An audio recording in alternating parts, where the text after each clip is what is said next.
I've been an entrepreneur since I've been 7. When you're shy, you miss out on so many opportunities. But it was a really important question that a lot of people want to know. What would you do with the $1,000? You talk a lot about networking, and that's something I want to talk to you about. What's up? Yes, so with networking, how do you suggest that somebody who is shy going to a big room approaches somebody and just to get to know them, get them in their network? Yeah, like, you know what? The truth is that I'm shy. Yeah, like, I had to break out of my shell when I was a kid, and I mean, I really didn't break out of my shell until I got into college, and I was forced to do it at that point. But the truth is that when you're shy, you miss out on so many opportunities, and you're gonna let so many opportunities pass you by. So I just had to be honest with myself and take it for what it is, and realize that, okay, I'm gonna have to break outside of my shell, but what can I do to challenge myself to do that? And I was just explaining to my grandma, because my grandma admitted to me that she's been shy her whole life, and she was seeing my content, and she was like, yo, I'm gonna try that out. But I told her that shyness is really, the root of that is fear. Yes. Right? So you're really actually just afraid of the unknown. Yeah. So if you're afraid of the unknown, you need to do that. You need to really practice, not being afraid of the unknown in other areas of your life. Okay. And so what I do is just try things I'm super scared to do. So like I ate a bug. No, you didn't. I swear. What kind of a bug? It was a worm. I ate some grasshoppers. It was nasty. I was scared to do it. And it was disgusting. I almost threw up. Oh my God. YouTube channel, y'all. Go check that. But I eat a bug. I literally go try to do backflips. And it's just like when you become fearless, nobody can like do anything to offend you or scare you away. And I tell everybody, if they really want to learn how to stop being shy, like they need to just throw on a tight dress, guy or a girl. Guy or girl. Guy or girl. And then walk outside, and it's something that you don't want to wear. Walk outside, something you want to wear. And then every time you walk into a room, you remember that nothing will be as bad as the time you went outside inside that tight dress. That's true. That's a good one. That is a good one. That is so funny, because that was a selfish question, because I'm very shy. And I go to these big events, and sometimes even people, if they know who I am, I'll still get nervous, like, oh my God, what am I gonna say? What am I gonna say next? But it is the fear of not saying the right thing. Right. Have you ever been dubbed by someone? Like you go up to them to network and they just totally reject you, rude to you? Yeah, but like you gotta have that riz. You feel me? Like you have riz in every situation. People think you only got riz when you're trying to flirt with somebody, but you have to have riz when you're talking to everybody. Everybody needs to be comfortable when you're talking to them. And so it's like some people are gonna dub you, but some people are having a bad day. Don't take it personal. Right. Some people are gonna start projecting some of their own feelings, their emotions on you. Don't take it personal. But as long as you got that riz, you got that charisma, then you're gonna take it like a boss anyway. So that's what I say. I like that. So to anyone who's scared of rejection, just face it. It's not gonna be as bad as it seems. Yeah, like I said, go outside in that tight dress, bro. It's gonna get a whole bunch of no's, whole bunch of rejections. Then you ain't never gonna feel like that ever again in your life, man. I love that. So I see you create a lot of content. Yeah. So how do you keep up with putting out so much content in any given week? Well, the public interviews, like my street interviews that I've recorded, those are from a year ago. So I just shoot a whole bunch. I shoot a whole bunch of content. And I shoot content every day. So it's in my schedule to shoot content every day, and that content may not go out for a month from now. It doesn't really matter to me. I'm just gonna keep on shooting. That's kind of my whole thing is that if you'll never get behind if you keep on doing it. How old are you? I'm 22. I knew you were super young. I was feeling like you were either like 20, 21, so 22. Mm-hmm. So how did you end up an entrepreneur? Like, what's your story? I've been an entrepreneur since I've been 7. Me and my bro, we used to be doing movie night at the crib with grandma, charging everybody for tickets, popcorn. We would get a little Caesar pizza, it's $5 a slice, come play with us. We would definitely rack it up. We would also go sell it to people in the neighborhood, all of our friends, So we started doing that. But my dreams were crushed when I was like 10. My grandpa told me to stop asking for money. I was just like, Grandpa, like I'm trying to figure out ways to make money. And I realized, like in that moment, I took it the wrong way, and I just stopped trying to be an entrepreneur, period. And until I got into college, I realized, like, nah, these are my roots. Yeah. I did go through college. I went and graduated with a degree in psychology because I realized that was going to still help me out in business anyways. But throughout college, I was still doing digital marketing. Okay. Yeah, so that's when I really came back to it and was like, all right, let's just do this, doing Shopify, website design, like just learning all the skills from like system architecture to the whole coaching side of things. So that's really where everything just kind of took off. At 7 and 10, what was the drive to start making money? Like 7 and 10-year-olds is like watching TV or playing at the park. Money, bro. Like it's just kind of like the park not fun. Like it wasn't fun. I was like, I really wanted to go to do more fun things, and the things that were super fun to me, right? Cost money. Cost some money.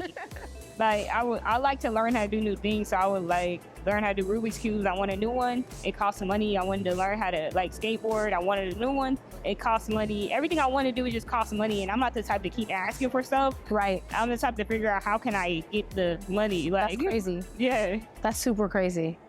So I know the kids out here be hustling nowadays, and COVID baby's different, yo. They be hustling. I see they be always asking for some. Oh yeah, I'm gonna sell you my necklace. I made it. They really do. Yeah, or they be on the internet making content and stuff. They different now. Definitely. My little brother's 10. He has a YouTube channel. He animates and posts it on there, and yeah, definitely. It's every generation is getting wired a little bit different, more entrepreneurial. Yeah, for sure. You have to. So especially on the East Coast, we don't even get paid enough at a job for you to live a good life. See, on the West Coast, you can get paid enough from your actual 9 to 5. Definitely. And to still invest money and not live check to check. So on the East Coast, we're forced to have to create our own businesses so then we can make enough money to invest. There's not a lot of $20, $25 an hour jobs on this side. No, you have to be extremely qualified. Wow. Not only with just like, a degree, but experience. So even if you get the degree, you're not even getting a job right out of college over here. You're not getting a job that's not pay you well at all. So it's hard out here. You know what I'm saying? So you gotta pick up some skills. I think in your 20s, you should be trying to get as many high-value skills, high-income skills as possible. What are some high-income skills that a 20, 18, 17-year-old could start learning and start getting right now? Yeah, the first high-income skill that I tell everyone that they need to know, regardless of what you want to do, is communication. And so the reason why I tell everybody they need to become a better communicator is that the top communicators and top leaders in the world, they get paid the most. Definitely. And so if you know how to communicate, then you understand sales. But in order to understand communication, then you have to understand how to be an empathic listener and an empathic speaker. Are you able to like build connection, true connection through conversation? And most people are not. Most people, when someone's talking to them, they're saying they're like blank stare, like thinking about whatever they're about to do next. What they about to do, what they gonna eat for dinner. They trying to figure out like, dang, did I do that paper? Like, that's what people think, and they're thinking about everything else other than what the person is actually saying. Yeah. And not only do you have to listen to what they're saying, but you have to listen to the feeling and the thought that they're putting behind the words, because when someone is saying something, they're just trying to express what they're feeling through words, and they're trying to articulate their feelings through words. But unfortunately, most people, they've never spent the time to expand their vocabulary outside of high school. Yeah. And so most people don't have the words to articulate the way they're feeling. 100%. And so if you know that, then you have to spend the time in order to make sure you can understand what that other person is feeling just by looking through the words that they're saying. So I think that the first skill is communication, and that's going to translate into so many other skills like sales, like marketing, like public speaking. So that's just going to really translate. No matter if you're an entrepreneur or not, you can do that. Being a good communicator is also going to help you in the workplace. It's just going to help you be a better leader. And then the second thing is anything that has to do with like the internet, I think. Yeah. Anything that has to understand the internet. Like, I think you are like a bot. You're a bot if you don't understand the internet. Everyone be laughing at me. They're like, what's a bot? You know what a bot is? A robot? Like, you a bot. Like, you know, an NPC? Like an NPC, yeah. Yeah. Definitely. Exactly. That's what like a bot is. If you don't understand how to work the internet, because it's 2023 and the internet, I feel like it's just like an infinite money glitch. 100%. And so if you understand how to do one valuable thing on the internet very well, it doesn't matter. I don't care what it is. Like, if you want to do content marketing, that's cool. I think it's oversaturated. Everybody wants to do a Harmony style edits. It's kind of weird. But now there's so much AI that just does it for you that it's kind of making the services irrelevant. Exactly. And so the real value behind content creation is not the edits, it's actually the strategy. Yeah. Understanding how to have a viral video. Yeah. How to create viral videos, how to create viral moments, how can you get more conversions from your content. And that's what content marketing is like. Like, people who know how to do that, AI can't replace that. Right. They can write you a script, but it can't tell you, okay, this is how you can utilize this current event, this thing that's currently trending, and put it into your niche, and you can make more sales off this. Like, somebody who specializes and studies that is going to be someone who's going to be able to help you make more money. You need the strategy. The AI just does the job. Exactly. But you need someone with the actual strategy. I think that's kind of the problem. A lot of content marketing just promotes themselves as editors, video editors. Yeah. And I think that's why it just becomes a commodity. How can I get this cheapest or free? Yeah, and that's not what it is. Is that, like, when it comes to video editing, even the edits, yeah, if you know the strategy, then you're gonna stand out. So, like, one of the biggest things I tell people, because, like, that's what is so different about my content, is that I put a whole bunch of different, like, things and antics inside of my editing style, and the way that I say things, the way I frame things. Like, people are on my ass about saying, this is the #1 stalking technique. Yeah, I know, I saw that. I was like, what? But it made me watch it. Exactly. I'm like, bro, it's like everyone low-key stalks. It's just like doing, like, your due diligence. You have to do a little bit of research before you know somebody. Before you are about to meet up with somebody. Like, I stalked you a little bit. Yeah, me too. Well, do you see what color I'm wearing? Okay, blue. Do you know why I'm wearing that? Go off. I'm not even... I watched Lissa's video, and she said when you first meet someone, you wear blue, and it signifies trust. That's why Navy Federal, Chase Bank are blue. And I said, you know what, that's a good idea. And I'm meeting someone I don't know, and I do want her to be comfortable and know that I am a trustworthy person.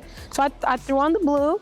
Yes, ma'am. You see, that's not when you make memorable content. Like, it's very memorable. I love your content. That's why I reached out to you. I was like, when I first saw you, actually, even just watching you gave me so many ideas.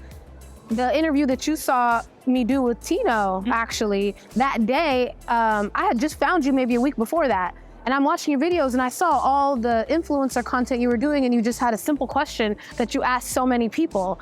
But it was a really important question that a lot of people want to know. What would you do with $1,000? And you said, what would you do with the band? And a lot of people didn't hear you, and they were misunderstanding you, but it was making it funny. Yeah. And then they're giving you the best thing they would do with $1,000. Facts. And I realized that most people don't even know what a band is. Like, my mom called me, and she was like, how do you flip a marching band and lift up and suit me? That's concerned.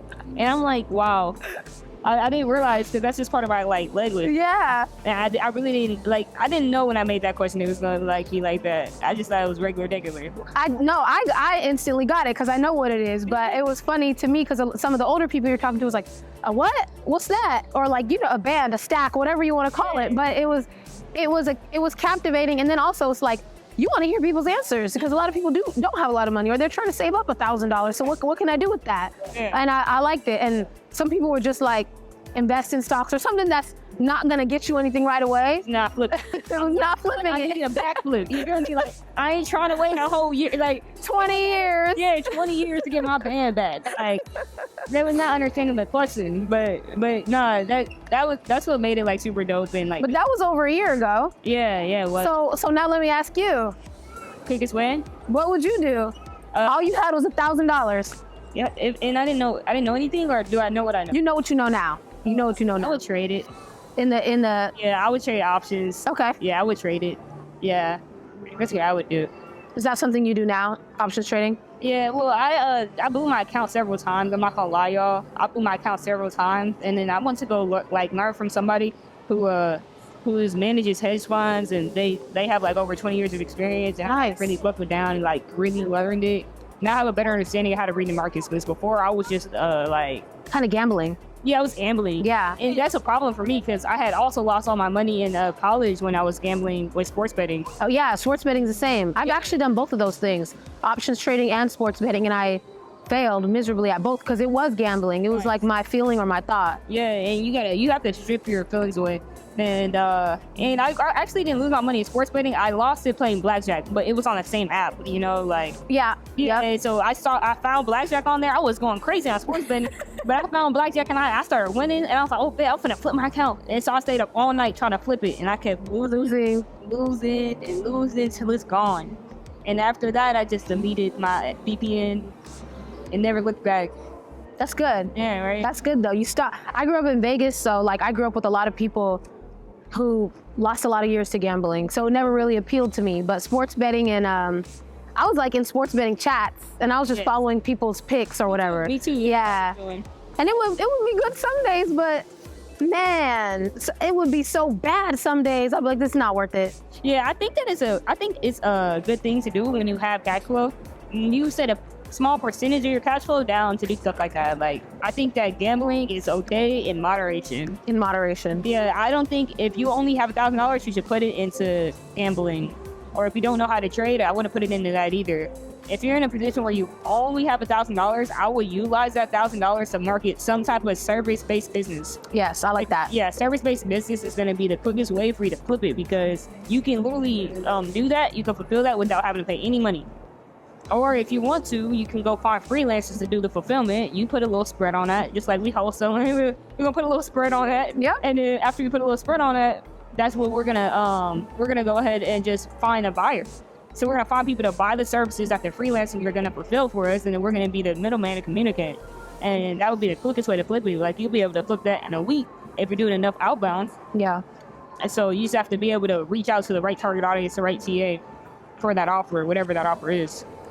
But it helps if you know a little bit about it. Yeah, I mean, you could take your $1,000, you could learn some stuff on YouTube, and you can market yourself and do the service yourself. Make that into $2,000, make that into $3,000. Yeah, but I think the best way, if you don't got no money, you got to do a service-based business. That's where you got to start. If you got money, I wouldn't recommend doing no service. What would you recommend if you have 10,000, let's say, instead of 1,000? You gotta. I would recommend finding a mentor or a friend-tor, preferably a friend-tor, somebody you friends with, but also have more experience than you in that specific field. And I would JV a deal with them, and you will learn throughout that deal, but you will also make money. Yep. And that would be the quickest way to flip it, and you would also learn at the same time, so the next time you can go into a deal by yourself. Do it by yourself. Yeah, but that's what I would do. That's awesome.